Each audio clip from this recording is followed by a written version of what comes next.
Good evening, ladies and gentlemen. I'm Ed Cheredjian, the director of the Baker Institute. A very warm welcome to you this evening to our special program with a very special guest, Nahum Barnea, who you've read in your program notes, is truly the top commentator, political columnist in Israel. He's Tom Friedman plus, and you could add all of our anchor stars and everything, and that is Nahum Barnea. He was born in Israel. He began his journalism career at Hebrew University student newspaper by Ha'aton. Prior to his university studies, Nahum served in the Israeli Defense Forces as a paratrooper. Nahum has gone through the history, the contemporary history of Israel, and has made all the sacrifices that you can imagine. From 1967 to 1982, Nahum worked as a reporter and a columnist for the daily newspaper Davar, and between 73 and 77, he was Davar's bureau chief in Washington, D.C., so he knows a lot about how Washington works. In 82, he founded the weekly news magazine, Kotoret Rashit, and became its editor-in-chief, and then he became the political columnist of Yediot Ahronot, which is the biggest daily newspaper in Israel. I remember when Francoise and I were assigned to Israel, we of course knew about Nahum Barnea and his colleague Shimon Schiffer, who are the two top journalists, but also known for their investigative reporting. And not without exaggeration that Israeli politicians quake when they get wind that maybe Nahum has something to write about them, and they open up the paper the next day with trepidation. My staff informed me that Nahum and Shimon wanted to interview Francoise and I right after we arrived, and I was advised by my staff not to do it because it may be a very, very short tenure in Israel, depending on how that initial interview went. We met, and really, I think Francoise charmed them, and it was a puff piece. So we were able to survive that initial and gracious interview, actually.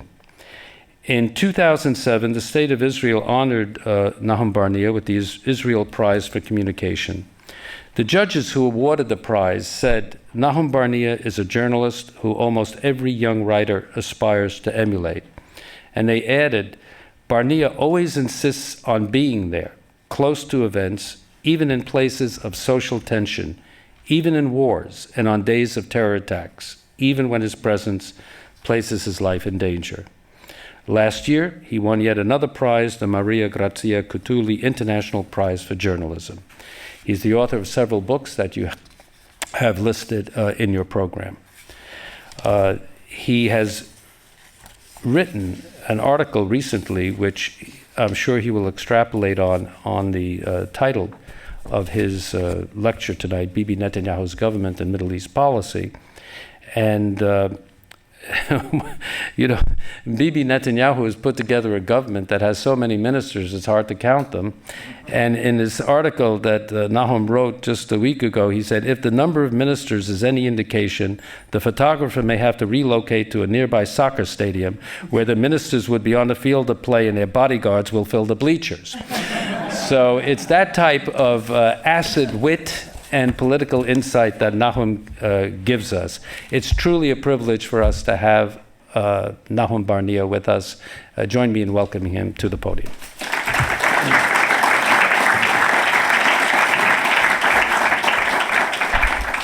Thank you and good evening. When we had Ed as an ambassador and High Commissioner in Israel at the time, it was great because he represented a very pleasant mixture of American realism and Armenian wisdom.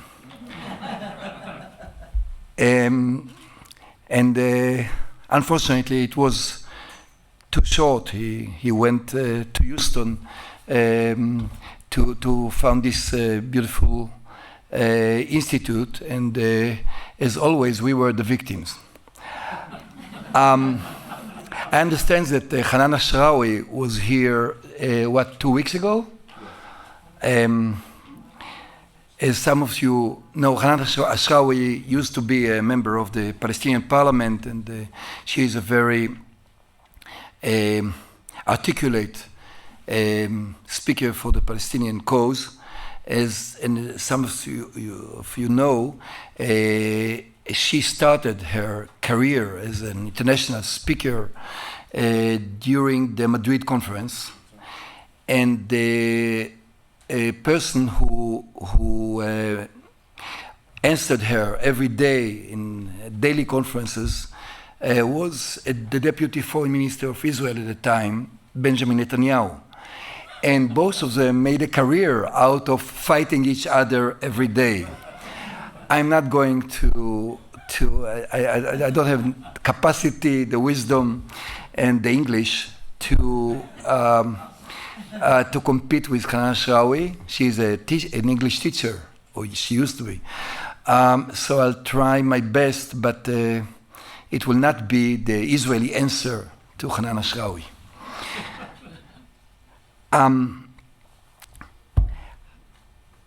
The government of Netanyahu, I'm sorry, was sworn in on March 31st.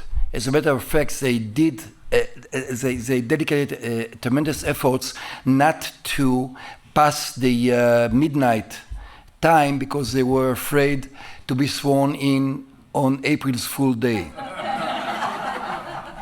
It wasn't a joke, it's a fact. And several hours later, President Obama called Netanyahu, to congratulate him for his government, and they both exchanged pleasantries, but also discussed several subjects, several issues regarding the Middle East. And if you don't mind, I'll start by referring to some of the exchange, part of the exchange between them. Netanyahu was pleased, very pleased, when he heard from President Obama the following question: what are your political constraints? And for him, it was the best news he could hear from Obama in this first very important, crucial conversation.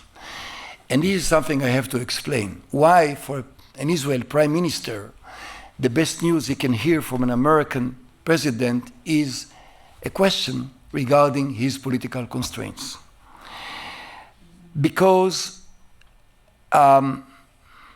several American presidents, including the last two, Clinton and Bush, were very sensitive to the political constraints of an Israeli prime minister. And you know that every Israeli prime minister is torn between the urge to please the American administration and to please his constituency. Unfortunately, it's not always the same, but the axis goes from Washington to, let's say, Beersheba or Ashkelon or Metula in Israel. And one of the things that Israeli prime ministers, especially since Clinton, emphasized in their meetings with American presidents is that they have limited room to maneuver. Israeli politics is harsh, brutal, and can be very, very devastating for an Israeli prime minister. So an Israeli prime minister is coming to the White House and he waits to get to the point where he explains to the president how difficult it is for him to give the president what the president wants in terms of concessions to the Palestinians, Syrians, to Egyptians, whoever it is. And for Netanyahu, who formed a right-wing coalition, which will give him a lot of hard time when it comes to the negotiations with various regional forces, to hear from the American president a question which demonstrates some sensitivity toward the political constraints is very good news. So he was very happy, Netanyahu. And he said to me afterwards that he feels that there was a rapport between him and Obama. Now you should realize that we, the Israeli media, the first question we ask a spokesman for American presidents or for Israeli prime ministers, was there chemistry between the Israeli prime minister and the American president? So rapport is chemistry for the rich, you know. It goes one phase beyond simple chemistry. It's better than that. So he felt, and the Israeli politicians tend to translate American niceties into a political message and into personal friendship. Our former Prime Minister, Ehud Olmert, was sure that he is the best friend of George W. Maybe he was. Maybe he is now. I don't know how many friends George Bush has now in Houston. But he felt that the relations are as intimate as can be imagined. Rabin had special relationship with Clinton, no doubt about it. Ehud Barak felt that he is very, very close to Clinton. We are spoiled, we Israelis. I'm saying it just in case Hanan Ashari didn't mention the fact that we are spoiled. We are spoiled by the American, by the attention and dedication American presidents give to the Israeli needs and the Arab-Israeli conflict as a whole. Now back to Netanyahu. This is the subject of our talk today. He formed a coalition he doesn't like. And it happens in politics. You know, back to the conversation he had with Obama, he told Obama how difficult it was to form the coalition. And Obama said to him, look, your situation is better than mine because I'm starting negotiating with Congress right now, and I have to continue negotiating with Congress every day until the last day of my presidency. You have your coalition now. I'm not sure the problems of Obama are worse, are more difficult than the problems of Netanyahu, because, as I said, the coalition is not the coalition he wanted to form. What he wanted to form was a national unity coalition, namely a coalition based on on two centrist parties, which will somehow have more room to maneuver when it comes to the political challenges before us than a right-wing coalition. Elections in Israel took place on February 17th, and there is no doubt the message was mixed, but at the same time, it was quite clear that the Israeli voters moved to the right. And when I'm saying right, I don't mean right in the American sense of it. There is some linkage here, but basically in Israel, right means more reluctance to give concessions to any Arab partner. And this is this is the way the Israeli internal debate take place since 1967, since the Six-Day War, when we occupied. I promised Ed not to use the word occupation in my lecture. So when we occupied the territories. So the Israeli voters moved to the right, and they moved to the right. It's obvious because the parties who are right of center got more votes, and the parties who are left of center got less votes. So it was very clear. At the same time, the message was mixed because the party which got more votes than any other party was Kadima. Kadima was the ruling party until the end of March. And Kadima is by definition a centrist party. Sharon founded it I believe in 2006, as a goalist party, a party which will always be in the center and will always look for the kind of policy which will appease or please as many voters as possible, not very ideological. And so Kadima got 28 members in the 120 seats Knesset, while Likud, Netanyahu's party, got only 27. I get into it only in order to explain why, at the end, the government didn't reflect what Netanyahu wanted to do, and he had to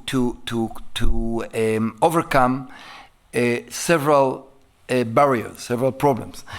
The first one was to get from 61 members of the Knesset a kind of green card to form a government. This is part of the Israeli process. You go to the president nominates the guy who formed the government. And in order to nominate somebody, he needs a majority of members of Knesset to recommend him. So he went to the right, Netanyahu, and he managed to get more than 60.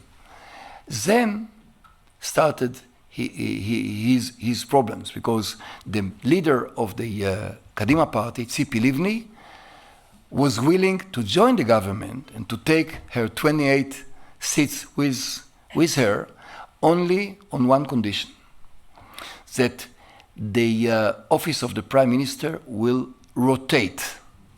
Now, rotation is not exactly an American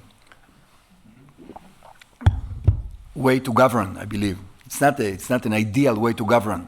But in the history of Israel, in 1984, we had a similar arrangement between Shimon Peres and Yitzhak Shamir, and it went quite well. For full 4 years, we had a stable government. A government which could not do much, but at least we had a government. Netanyahu said no. When I asked him why you said no, I said, he could get 2.5 years of safe, stable government headed by him. It's more than he will probably have now. So he said, you know why? Because everybody will consider me a lame duck from day one. And he had a reason. Because, imagine the White House, the American administration. They would rather deal with Tzipi Livni, who is more moderate, if you want, or more willing to make concessions, than with Netanyahu. So he said no. And when he said no, he had to go to the right. And at the end, the politician who saved him was not a member of the right, but it was Ehud Barak, who decided to join him. And Barak is now the Minister of Defense in a right-wing government with half of the Labour Party fraction with him. Maybe I'll get to it later, but this is not this is not very important. What is important is that in order to avoid a collapse of his government, he has to please several parties which belong to the right in Israel. The most interesting figure in this picture is Avigdor Lieberman, the new minister, the new foreign minister. I say something about him. If you don't mind, the General Council of Israel is sitting here, so I'll take into account the fact that I don't want him to blush, but I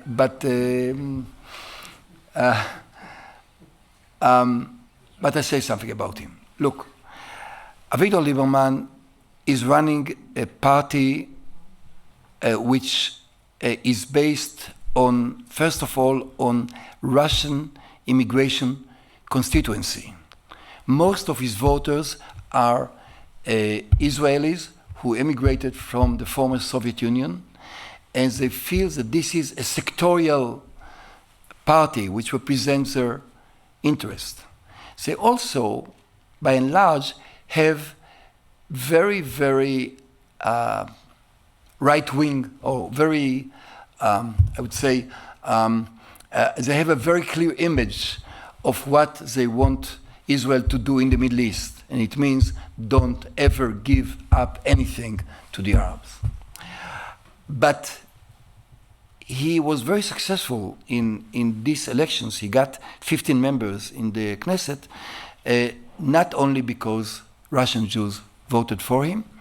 A lot of young Israelis, children of veteran families in Israel, voted for him because they felt that there is a big vacuum, political vacuum in Israel, no leadership, a lot of corruption.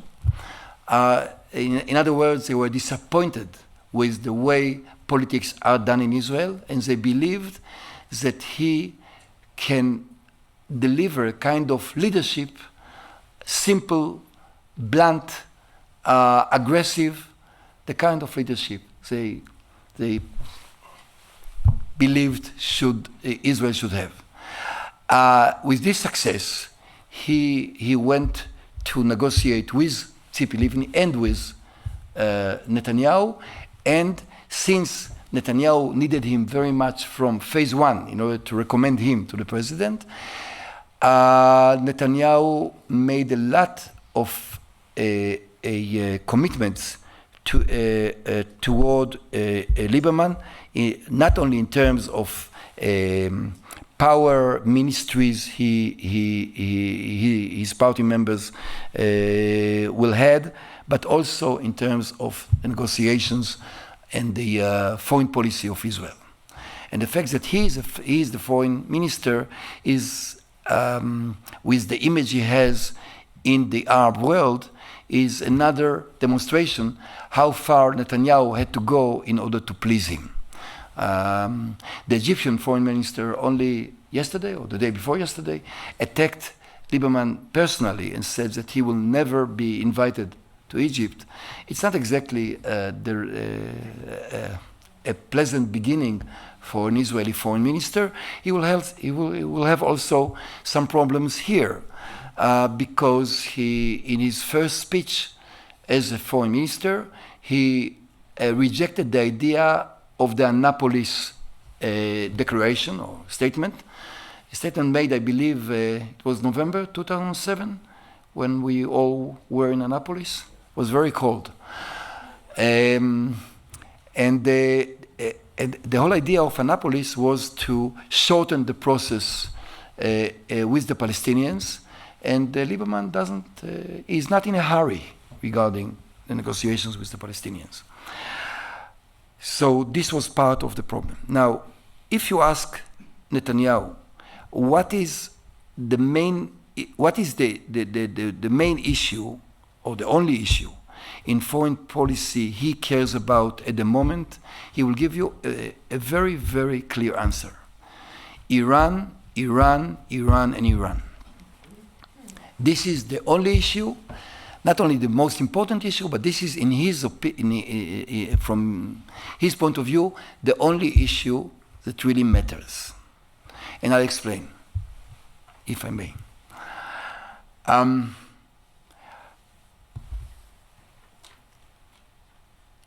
For all Israelis, Iran poses a big problem. The nuclear project of Iran is seen by all Israelis as a major problem, probably a problem of survival, because some Israelis, including Netanyahu, don't rule out the possibility that if Iran has the bomb, it will use it.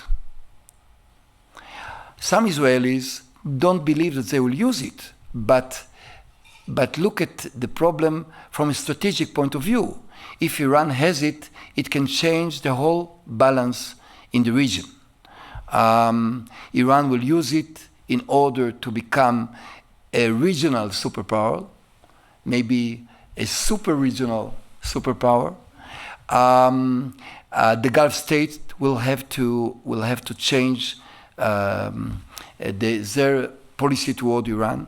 Egypt will be very nervous and probably will demand from the United States some kind of guarantee or some kind of nuclear armament. I don't know. The Egyptians will see it as a real threat to their status in the Arab world and in the region. Saudi Arabia will get something from Pakistan in the nuclear field, or maybe from the United States. So we have an open game, a wild game, which can end up in a war. We don't know. According to the analysis of the Israeli intelligence, Iran is not in a hurry to have the bomb. This is, by the way, a source for a lot of some misunderstanding, because I read maybe 2 weeks ago an article in the New York Times by Roger Cohen, who said, look, Israel cries wolf all the time, that the Iranians are not up to having the bombs, they are much more moderate than people think, and so on. This is not the situation, I'm afraid. So the issue is this: Iran wants to have, I'll quote an American expert who said to me this week that Iran wants to be in a situation when they need only 2 screwdrivers and 2 bolts in order to have the bomb. They don't. It's on. It's in the corner of the room. You have to pick it up to unscrew it or to screw. I don't know, to put something in it, and then you have it, which allows them, according to Israeli intentions, to state to the world that they don't have it, and at the same time, and still remain members of NPT, right? They are members. And at the same time, to indicate to everybody in the region that they have it, and if the circumstances will force them to use it, they will use it. I can understand that it goes beyond that, because for the Iranian people now, the nuclearization of the country became a national goal. It goes beyond the regime of the Ayatollahs.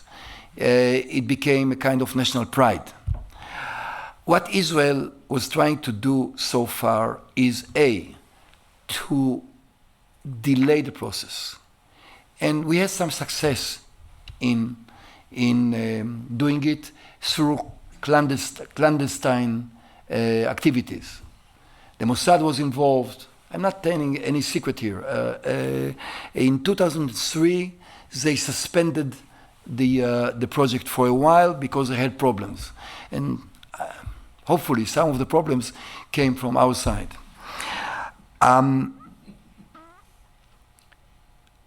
even an Israeli attack, military attack on Iran, will only delay the project. It can't wipe it from the face of the earth. So we are living not in ideal times in this respect. Now, the Bush administration was reluctant to make a commitment to Israel regarding an American attack on the Iranian installations. I believe that the Obama administration is even more reluctant to give such a commitment. Now, Obama, during his campaign, made a commitment to engage with Iran. And so far, he stands by most of his commitment. It's good news, I believe, in the fact that you have a president who takes seriously what he said during his political campaign. It's not clear what this engagement can deliver. Israel asked the United States to put a deadline, a very clear deadline, to the talks with Iran. And the basic idea was that the talks will fail. So if you put a deadline, you have a clear understanding what you will do when the talks fail. The Obama administration said no. And so it's not clear what kind of scenario the people in Washington are going to have when they start negotiating or talking with Iran regarding the nuclear project. Let me remind you that with North Korea, you were not very successful in trying to stop the project. I mean, they stopped it. They didn't stop it. So it's a kind of I would say some ambivalence regarding what they have and what they do. And the Iranians are smarter than the North Koreans, and probably richer. So Israel, I believe, supports this process of engagement with Iran, because if you don't engage, it's an essential phase before you get to the decision making, before you get to the point where you make the next decision. This is something that has to be done. And again, the point of no return has changed during the years. At first, everybody believes that the point of no return is when the Iranians will start seriously a process of enrichment. Now, they moved ahead. They talk about enrichment in higher degree of enrichment, which means military enrichment. It's quite clear. I mean, I don't have to convince you that Iran is serious, but it's quite clear when you follow the efforts Iran is making in the developing of missiles, in protecting the nuclear installations. They spend millions of dollars only to build an effective protection around the installations, and in developing the material. That they mean something very serious. It's not a game. So for Netanyahu, this is the issue. This is the foreign policy issue. I asked him bluntly, what will you do if the United States decides not to do anything? No sanction, no military action, no threat, nothing. And if Israel cannot do anything on its own, what will you do? I said, will you commit a suicide? Will you ask all the Israelis to emigrate to Texas? I don't know. Don't take it as a threat.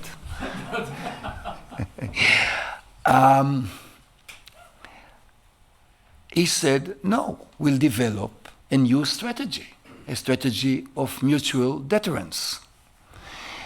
This kind of strategy will demand a deep American involvement and a deep American commitment, not only toward Israel, but toward all the countries in the area which will be exposed to the new power of Iran. So we are talking about a serious matter. At the same time, when I say this is the only issue, foreign policy issue, that matters for Netanyahu, we have to analyze what doesn't matter to him or what he chooses to tell a reporter that is not matter to him. And I'm talking about the Palestinian issue, the Syrian issue. An issue which is very close to our friend Ed here. Regarding the Palestinian issue, what if I have to summarize the thinking of Likud as a party and Netanyahu as a leader, I would say this. In 2005, Prime Minister Ariel Sharon, who was then the leader of Likud, made a major territorial concession to the Palestinians. He evacuated the territory we had in the Gaza Strip, about a third of the Gaza Strip, and he did it to the 1967 borders. There is not an inch of the Gaza Strip soil is occupied, sorry for the word occupation, is occupied by Israel now. The result was a constant Palestinian attacks on Israeli towns, on Israeli villages from the Gaza Strip, by rockets, by mortars, and so on. You can argue with this argument, but it doesn't matter. Netanyahu is right when he says that most Israelis see it that way. They say, we gave up something, and in return, we got war. We got exposure of a civilian population inside Israel, in an undisputed area of Israel, to daily rockets and bombs from the Gaza Strip. And we got Hamas as the ruling government in the Gaza Strip. So the conclusion, according to Netanyahu, is we shouldn't give up anything. We don't have, it's not, if at one point a partner will emerge, a partner which will be moderate, effective, serious, will control or will avoid any hostilities, terrorism from the Palestinian side, fine, then we'll negotiate concessions from here to Nablus. But so far, we don't have this kind of partner. So what he believes should be done is negotiations over, not over territory, but over some economic development, some cooperation on a small scale, but he doesn't believe that we should get into into negotiations over a comprehensive settlement. It's also true that it's very convenient for him because his partners in the coalition are reluctant to give an inch. This is the reason he's trying to maneuver between his coalition and his friendship or his dependence on the United States. So this is the Palestinian issue. He will do his best to convince the American administration that we are doing the best we can under the circumstances. Unlike the former government of Ehud Olmert, which negotiated with the Palestinians, he will do it only if he must do it. And it can happen. It depends on the American president. Regarding the Syrians, he believes, and again, you can argue about it, but he believes that at this moment, the Syrians have very little to give the Americans or the Israelis. And one can dispute it, because the Syrians, in theory at least, can give Israel, can promise Israel to stop the military transfer of from Iran to Hezbollah in Lebanon of ammunition and armament and all sorts of aid. They will stop aiding Hamas.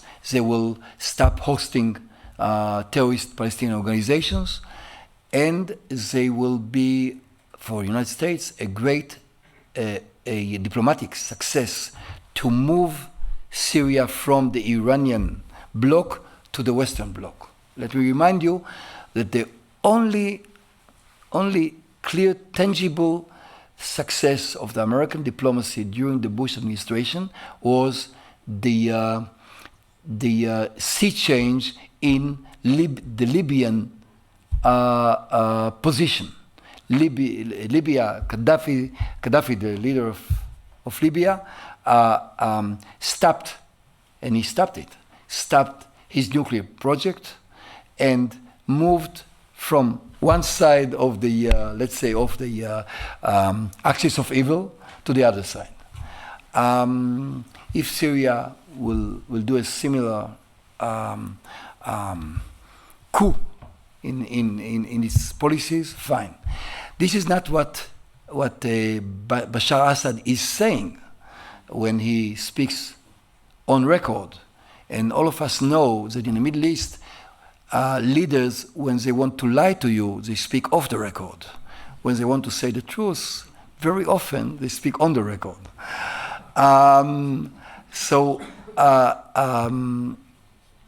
Regarding Syria, Ehud Olmert was very hopeful regarding his dealing with Syria through the Turkish mediation.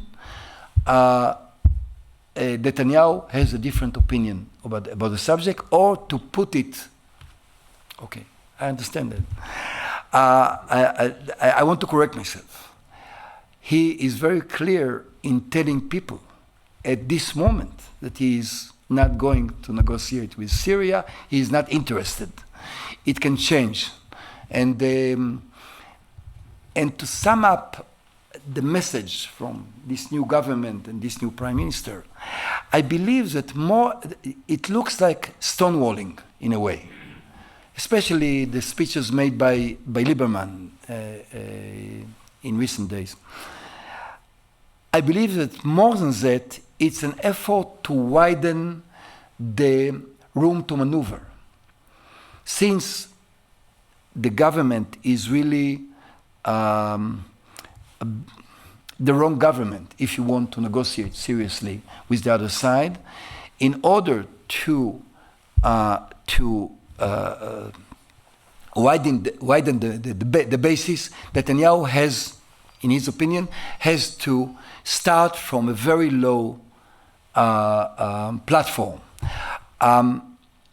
I discussed with him the reaction to the Lieberman speeches in the States and in Europe. And, he admitted that it's a PR catastrophe. At the same time, he said, look, for me it's positive because it lowers the expectations from me. So I said to him, I'll give you another argument why it can be positive for you. many governments in Europe will lose the address of the Israeli foreign ministry and will go directly to you, the prime minister. So you skip some headache when it comes to this is how diplomacy is done. You go to the telephone number of the good guy, not of the bad, not the bad guy. Questions?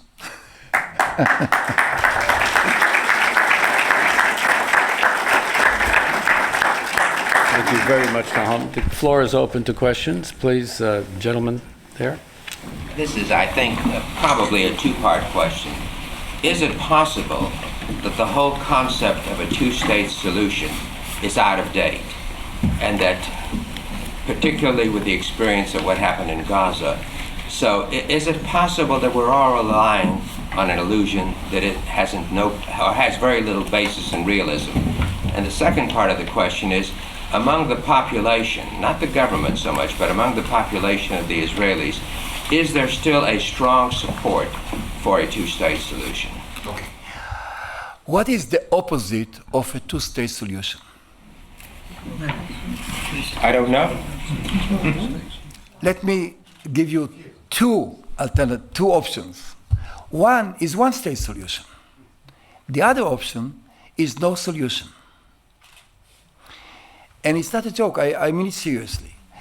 The people who are like most people in the current government, in Netanyahu's government, who are reluctant to work for two-state solution, when you say to them, do you really want one state which will have a Palestinian majority in 20 or 25 years, and then will either not have a democracy or not have a Jewish state? This is the dilemma which convinced Sharon and Livni and others to work for a two-state solution. So then, the real answer is no. We don't believe in one-state solution. We don't believe in a solution right now. We want to freeze the situation. Now, you can judge. I don't want to judge for you. You can judge if it's possible in the Middle East, in history. I'm not Fukuyama, who believes that it's the end of history. No, there is no end to history. Things are changing, not only in the demographic field, but also on the ground. The reluctance to work for two-state solution mean at the end that the possibility of to have some partition of the ground between Palestinians and Israelis will be dead, and then maybe we'll live happily ever after, and maybe the war will be the only real option, because it seems to me that these two people are not very, very anxious to live together as one political unit. By the way, among the Palestinians, the idea of a one state gather more and more support. They are the party who is completely disappointed with the two-state solution. And they say, okay, fine, we'll have one state, and sometime in the future, you will see it. They look at the ANC in South Africa as a model, not at the United States as a model. Okay, so this is a problem. Now, at the same time, the argument says that to establish a Palestinian state now is not practical, because there is no Palestinian government which can keep the agreement between the two states. I mean, you have to understand, or you have to realize, that for an Israeli government to sign an agreement on of a two-state solution mean to evacuate between 80,000 and 250,000 Jews from their homes. It's not only a major problem in terms of money and a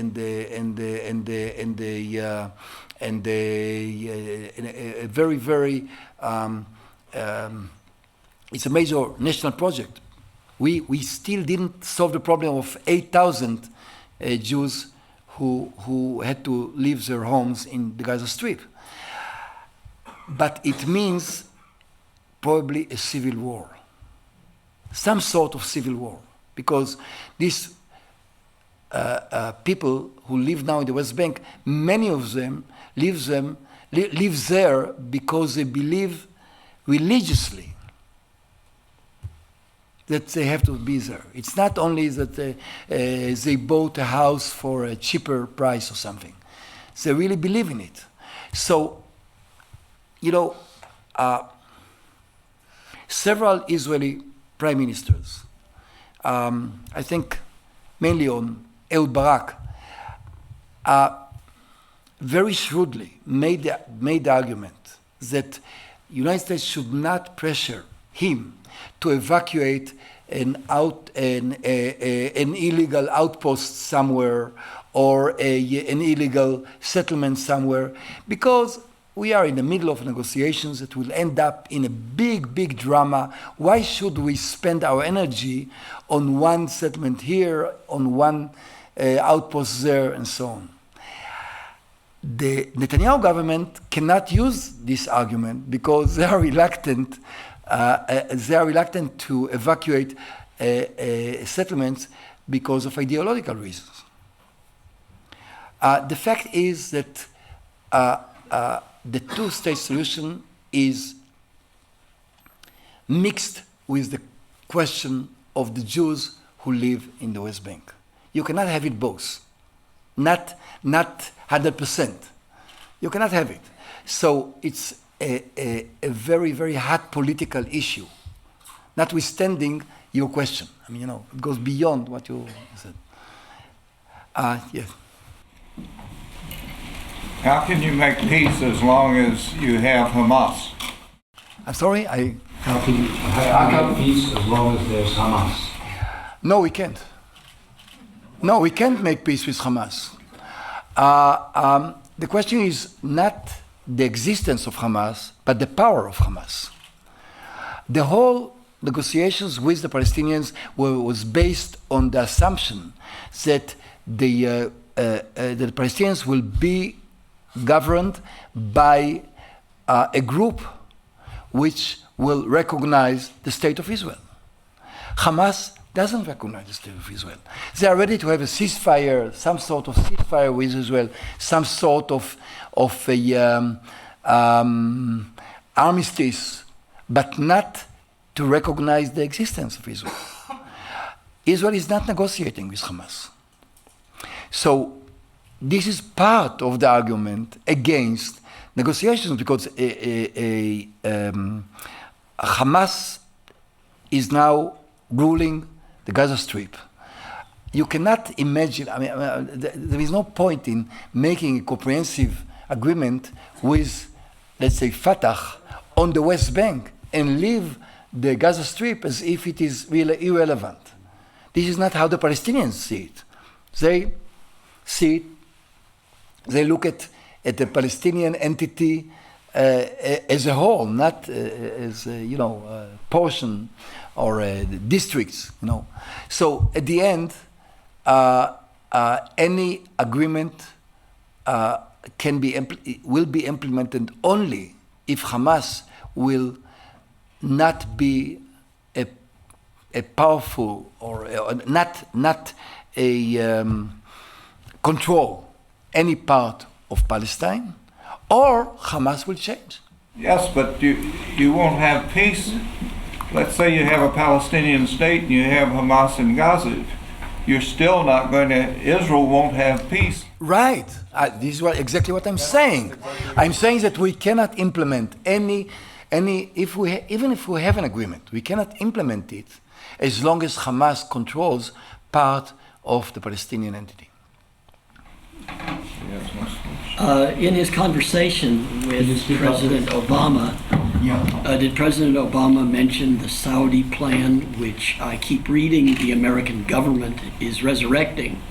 And it, of course, is a non-starter in Israel, so other than the possibility that the Arabs in the State Department have gained ascendancy and that's what they're doing, what is the strategy of the American government in bringing up something like that, which is a total non-starter in Israel?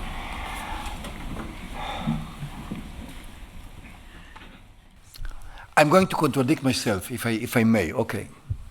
Look, for Netanyahu as a prime minister, his basic approach toward the states in the region, mainly Egypt and Saudi Arabia, is as follows.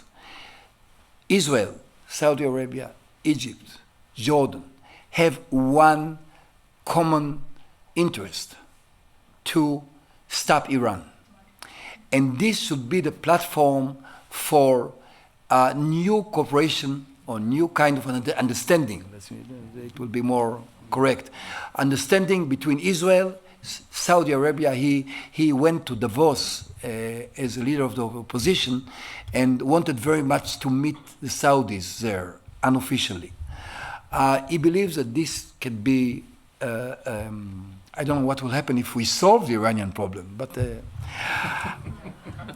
problem is this. You cannot, in practical terms, you cannot have even the minimum cooperation with these countries if you don't give anything, at least a token concession on the Palestinian issue. And this is where the political constraints come into the picture. Now, the Saudi plan, as it's called, unfortunately is not exactly endorsed by the Saudis, you know. The problem starts, it was my good friend Tom Friedman was invited by King Abdullah. He wasn't the king then, he was the crown prince, I believe, to Riyadh, and he gave him more or less the argument. And the reasons they went public with the plan then was very simple. They were in very bad shape here because 9/11. They were under pressure to do something positive. The Saudis historically are very reluctant to heighten, I would say, to elevate their profile in the Middle East negotiations, right? They are doing it in a very... Maybe there is a change there, but I don't see the heroes of Riyadh leading the Arab crowd toward peace negotiations with Israel, even if the current Israeli government could comply with the Beirut resolution, the Saudi initiative. At the same time, it is still part of the agenda, not only here in the United States, but also in Israel. It is under debate. Prime Minister Olmert, he didn't endorse it, but he spoke very positively about the Saudi plan, and he had several secret meetings with Saudi officials, senior officials. So I can see it in the horizon all the time. But so it's so don't rule out some movement. But you share a common enemy with Iran. Right. As long as we share a common enemy. I said we can have a catastrophe. The enemy will stop being an enemy. Yeah, but may I add one point here on the Saudi plan? Often it's forgotten that the Saudi initiative, the Beirut initiative, that the Beirut initiative that the Saudis led, as Nahum said, the point they make is that all the Arab countries, the 22 Arab countries of the Arab League, are prepared to recognize Israel and make peace with Israel on the basis of a comprehensive peace based on the 1967 lines. Right. What that means is peace between Israel and the Palestinians, Israel and Lebanon, and Israel and Syria. And this is often forgotten in the press, because the assumption is that if Israel makes peace with the Palestinians alone, that the Saudi initiative will take into place. But it really is based on a comprehensive peace. But if Israel goes back to the 67 borders, Syria will remain our enemy. It will not. No, I think it will. Well, right. But the point is you have to make peace with all. Yeah. That's the point. Let's leave it in theory. Yeah. Gentleman here. In your personal opinion, what would solve the Jerusalem question? What will solve the Jerusalem question? The angel Gabriel coming down. God.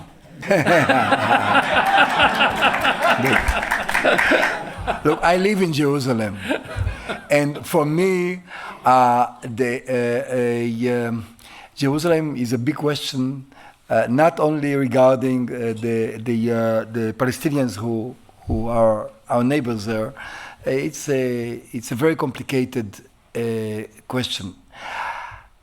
At the same time, maybe it's also the beginning of the solution. Why? Because look, you have here the Palestinians and us. For Israel, for the Israelis, Jerusalem is not only the capital. It is not the capital in the way Washington D.C. is your capital. It's the capital of the Jewish people. It goes beyond the boundaries of the state of Israel.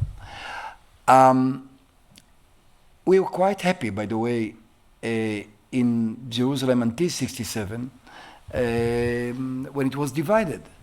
Let me remind you that the American people, never recognized Jerusalem, West Jerusalem, and you still don't recognize West Jerusalem, my neighborhood, my part of the city, and the American ambassador was conveniently sitting in Herzliya, not in Jerusalem, when he was there.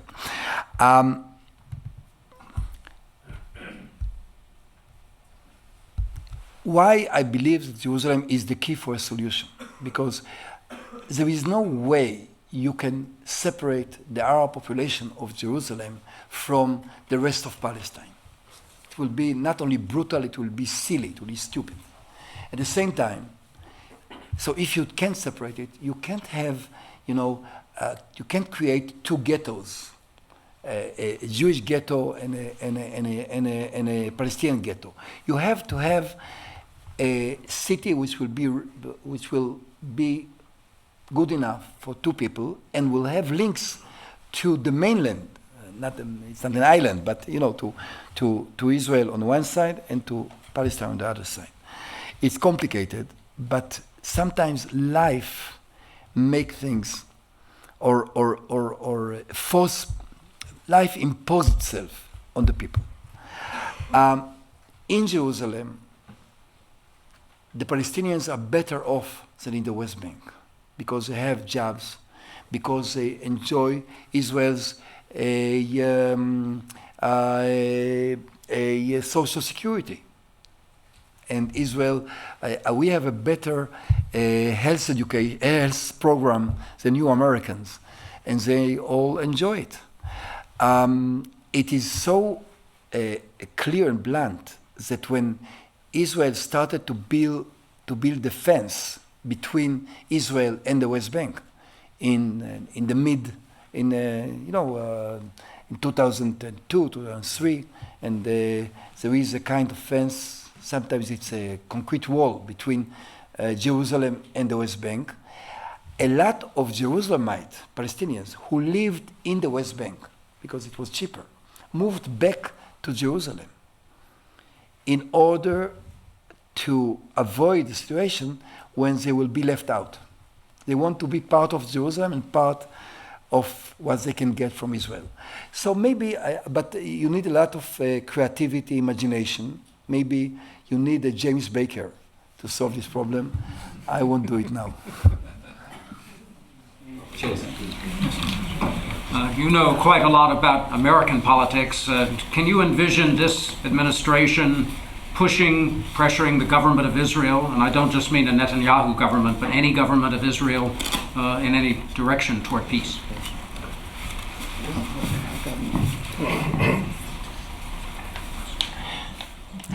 When I began my lecture, I mentioned the relief Bibi Netanyahu felt when Obama asked him about his political constraints. Because it's very clear to me that, an American president is first and foremost a politician. He understands domestic politics better than he understands foreign politics, right? By nature. You don't become an American president by, maybe Wilson was, only by being an expert on foreign affairs. And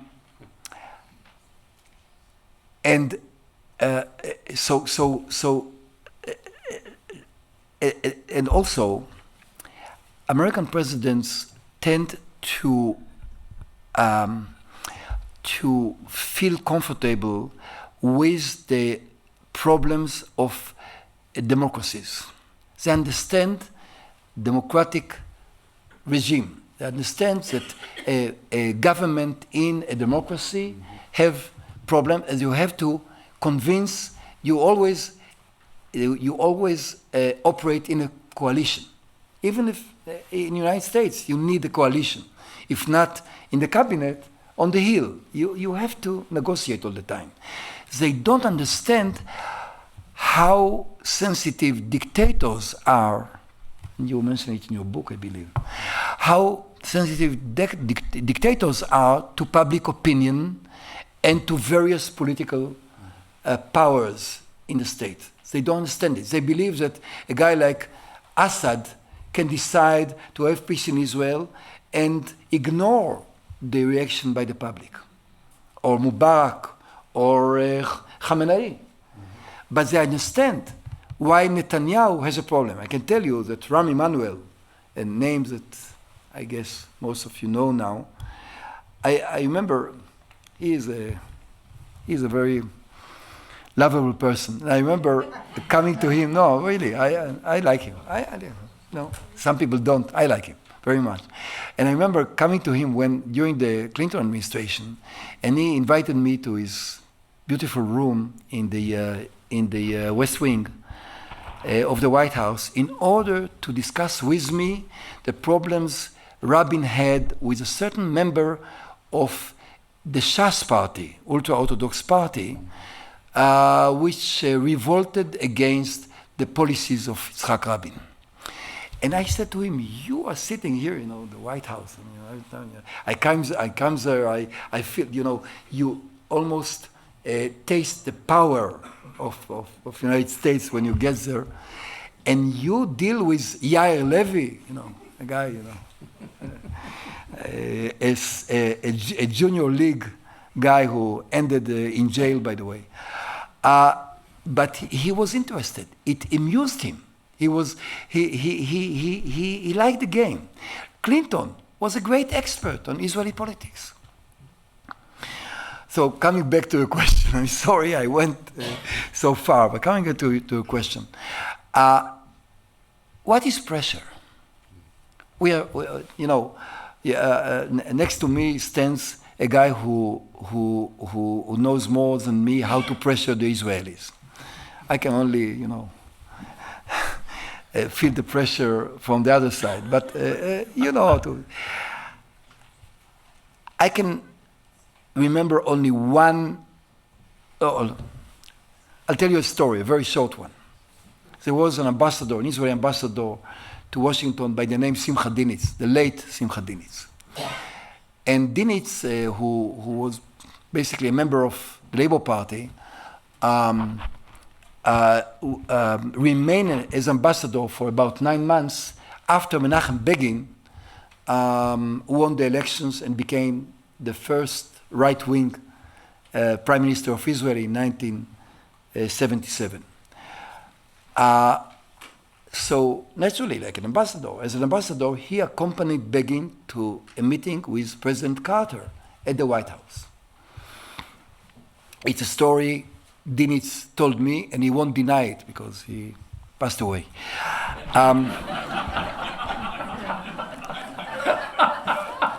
Anyway, when they went out, it was a terrible meeting. Carter was so vicious toward Begin. He couldn't, restrain himself. He was so negative. When they went out, Menachem Begin asked Dinitz, how was the meeting in your opinion? So Dinitz said, didn't want to shorten his career, So Begin said, I'll tell you what I think about the meeting. It was a very good meeting. So Dinitz said, why, Prime Minister? Why do you think it was a good meeting? So Begin said, the president gave me an opportunity to elaborate and to have a long speech about our problems and our agenda. And it's true. At the beginning of the meeting, for about 20 minutes or maybe more, Begin spoke and spoke. And this is what Begin remembered from the meeting. The rest of it was pressure. So the way James Baker pressured Israel was by being very short-tempered toward the arguments of Israeli politicians, and also by I believe the intense way in which he shuttled between the capitals of the Middle East. One of the problems, or one of the reasons why the American foreign policy was so weak toward Israel, was that it was not focused for many years. Christopher is a fine example. He didn't. There was something weak in the way he has done it. Now, but again, there is a limit to what you can do. At the end, the Israeli citizens will have to face the outcome of any agreement, any resolution, any plan or any commitment. It's not the Americans who will have to face it. So what do you mean by pressure? Sanctions? Thank you very much, Nahum. An excellent presentation. Thank you very much. Thank you very much.